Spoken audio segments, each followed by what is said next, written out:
In the 1970s, Fender did something that would quietly come back to haunt them. They watched a handful of small Japanese factories build copies of their precision bass and jazz bass that were so good, so accurate, and so cheap that Fender's own lawyers got involved. The era even has a nickname among collectors. They call it the lawsuit era. And here's the part nobody tells you. Those factories did not go away. They got better. Today, some of them build the most criminally underrated basses on the planet, and a few of them quietly build instruments for the very brands you have been told to worship.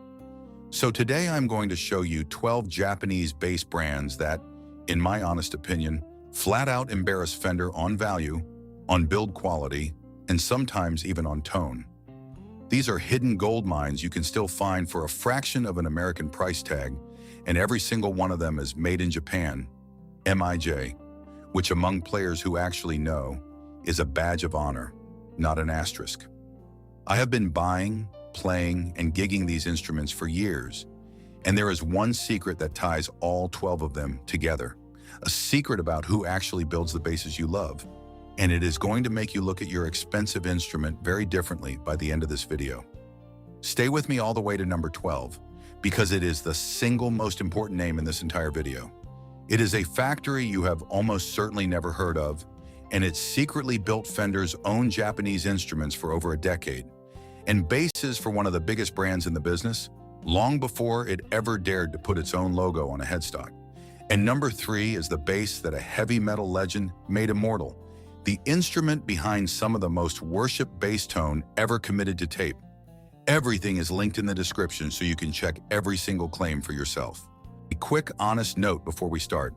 The links below are just plain product links, so you can find each one and compare prices yourself. There is no markup, no affiliate games, nothing being pushed on you.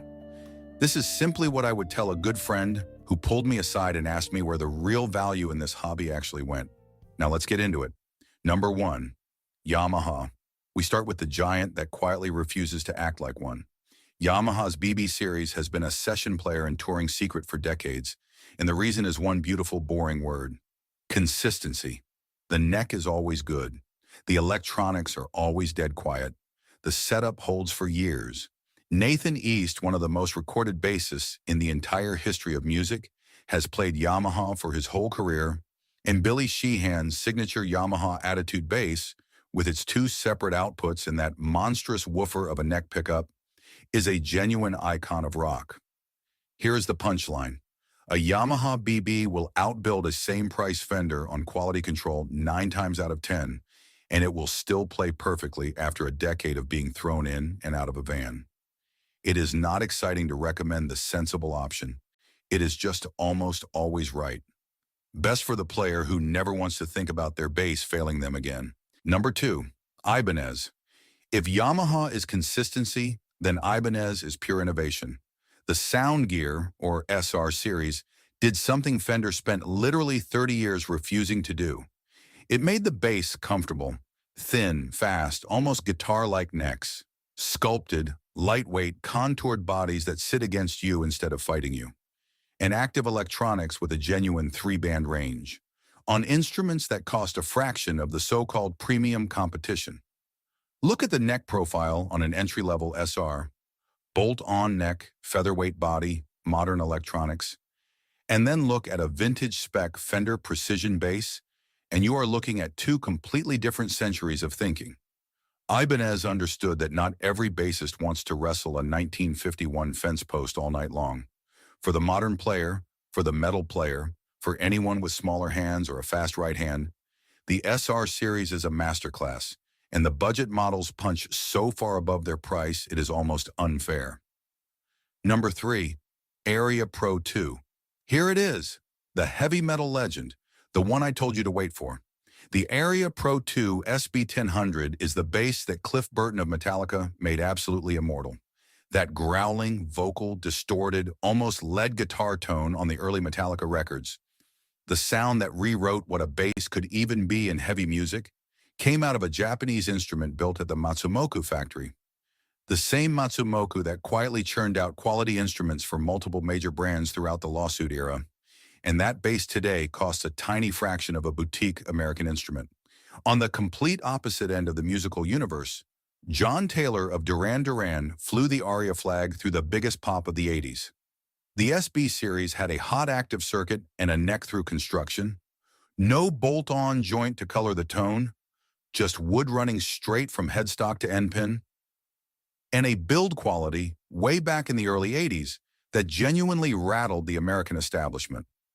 An Aria Pro II from that golden era is not a copy of anything. It is a piece of history that still gigs like a weapon, and the players who know guard them jealously. Number 4. Tokai. Now we go right back to the lawsuit era, to one of the very brands that started the whole panic in the first place. Tokai built Fender-style basses, the jazz sound and the hard puncher, that were so accurate, so faithful, and so beautifully made that players on both sides of the Pacific started whispering the unthinkable, that they were better than the real thing. Better wood, tighter neck pockets, a fanatical attention to the details that the mass-produced CBS-era originals were quietly getting wrong. Tokai never stopped. They still build gorgeous, vintage-style basses today, and a Tokai jazz sound hands you that classic, foundational, Fender jazz bass voice with a level of craftsmanship the original often simply cannot match at the same price. This is the original giant killer, and it has been winning quietly for 40 years. Number 5. Greco. If you have never even heard the name Greco, congratulations. That is exactly the point and exactly the opportunity. Greco was the domestic Japanese sister brand to some of the basses that would eventually conquer the entire world. Built in the same workshops, held to the same standard, but sold almost entirely inside Japan, which means the rest of the world never learned to inflate the price. Vintage Greco basses are the deep connoisseur's secret, the instruments that genuinely knowledgeable players quietly hunt for because they offer true lawsuit era, made in Japan quality at prices the famous export brands left behind decades ago.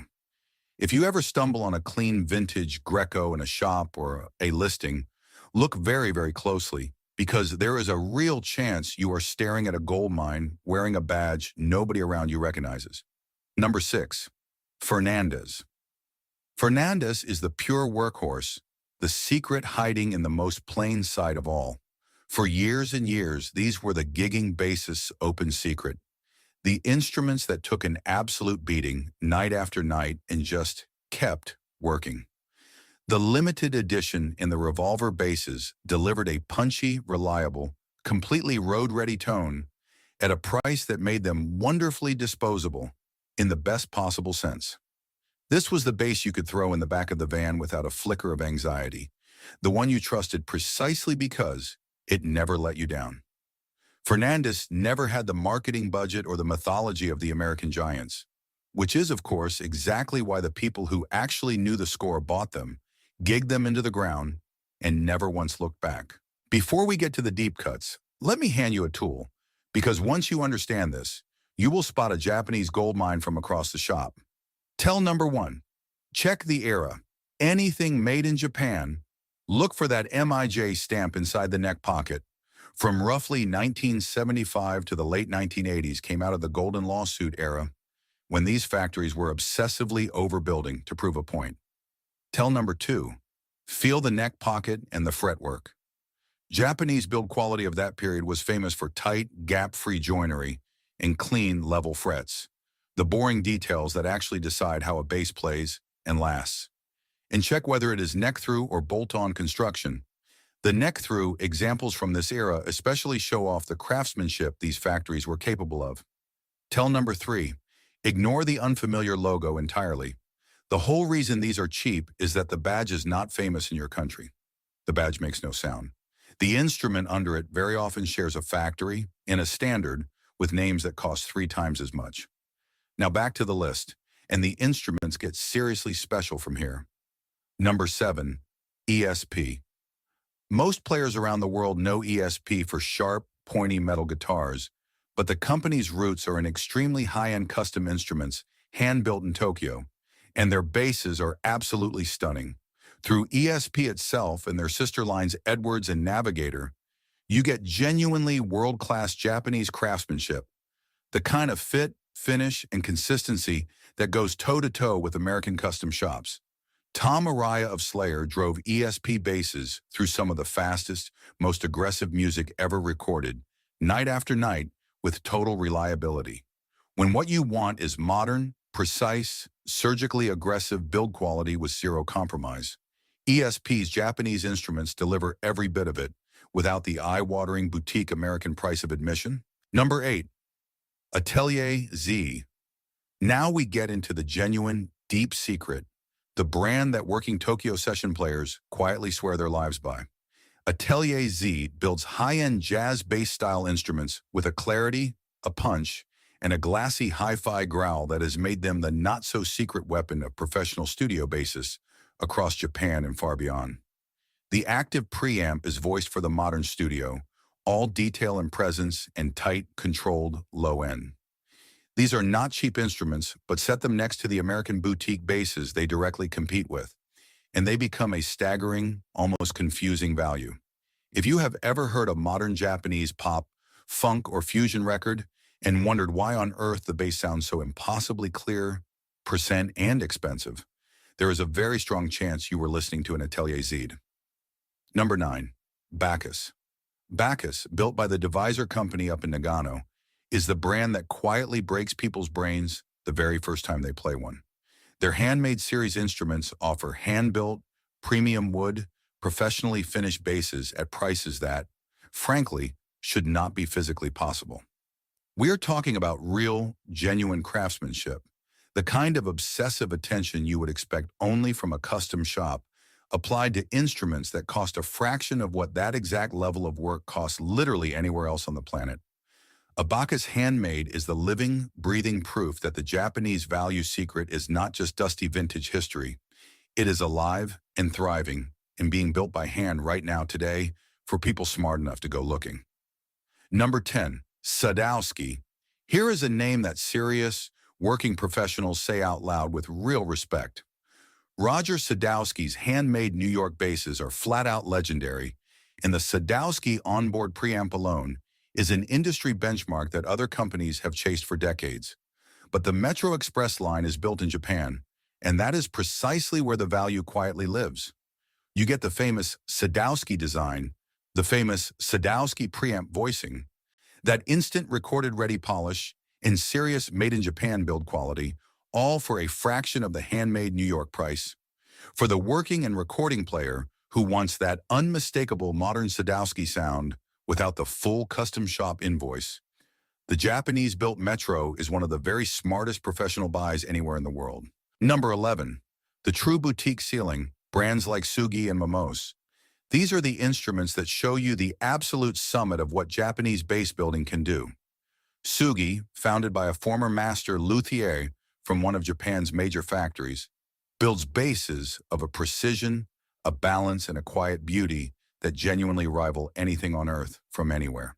And Momose builds vintage-style instruments, precision bass and jazz bass, body shapes executed with an almost spiritual devotion to the details Leo Fender originally got so right. The kind of bass you feel before you even hear it. Yes, this tier costs real money, no pretending otherwise. But measured against the American and European boutique names they compete directly with, they remain a quiet, jaw-dropping value, and they hammer the same point home one final time. The very top of the craft right now lives in Japan. Number 12. And here it is, the single most important name in this entire video, the secret that ties all 11 before it together. FujiGen. You have almost certainly never seen this logo hanging in a shop, and yet you have very likely heard this exact factory many, many times without having the faintest idea. FujiGen is the legendary Japanese workshop that, from 1982 to 1995, actually built Fender's own Japanese instruments. The made-in-Japan Fenders, the MIJ series, the ones that players quietly discovered were often better than what was coming out of America at the same time. Stop and read that again. The factory behind Fender Japan. They also built the early Ibanez basses that went on to conquer the planet. This is the factory sitting at the dead center of the entire lawsuit-era story, the one that got so unbelievably good at building other people's precision basses and jazz basses that it finally started selling its own, under its own FGN and FujiGen name. So when you buy a FujiGen, You are not buying a copy of anything. You are buying the actual factory that built the basses you were told your whole life to worship, just without paying the worship tax on top. It is the purest gold mine on this entire list. And the wild part is, it has been hiding in plain sight behind other people's logos the entire time. Now, every time someone lays all of this out, the same three objections come straight back. So let me answer them honestly and fast. Objection 1. Japanese basses are just copies. The vintage ones started as copies and then quietly got better than the originals. And the modern ones, the Atelier Z, the Bacchus, the Sugi, are wholly original designs that owe nobody an apology. Objection 2. They have no resale value. The exact opposite is now true. Clean vintage Aria, Greco, and Tokai basses have been climbing in price for years as the world slowly wakes up, while a mass-produced modern instrument quietly sheds its value the moment you leave the shop. Objection 3. Made in Japan does not even mean anything anymore. For these specific brands and these specific eras, it absolutely does. MIJ is shorthand for a culture of obsessive build quality that for 50 straight years has been quietly embarrassing instruments costing 3 times as much. So there is the whole map.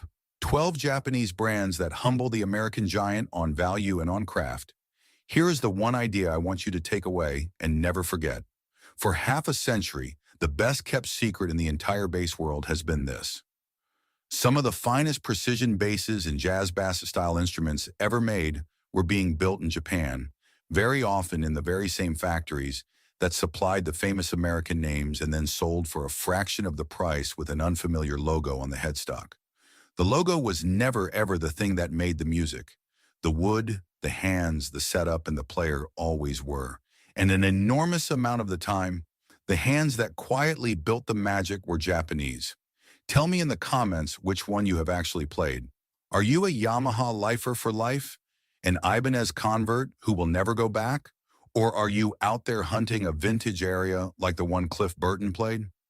And if there is a Japanese gold mine you think the whole world is still sleeping on, drop it in the comments below, because the very best secrets in this hobby always come from players, never, ever from the shops. Everything is linked in the description. Subscribe for honest, no-hype truth about bass gear, and I would be genuinely glad to have you along for the ride.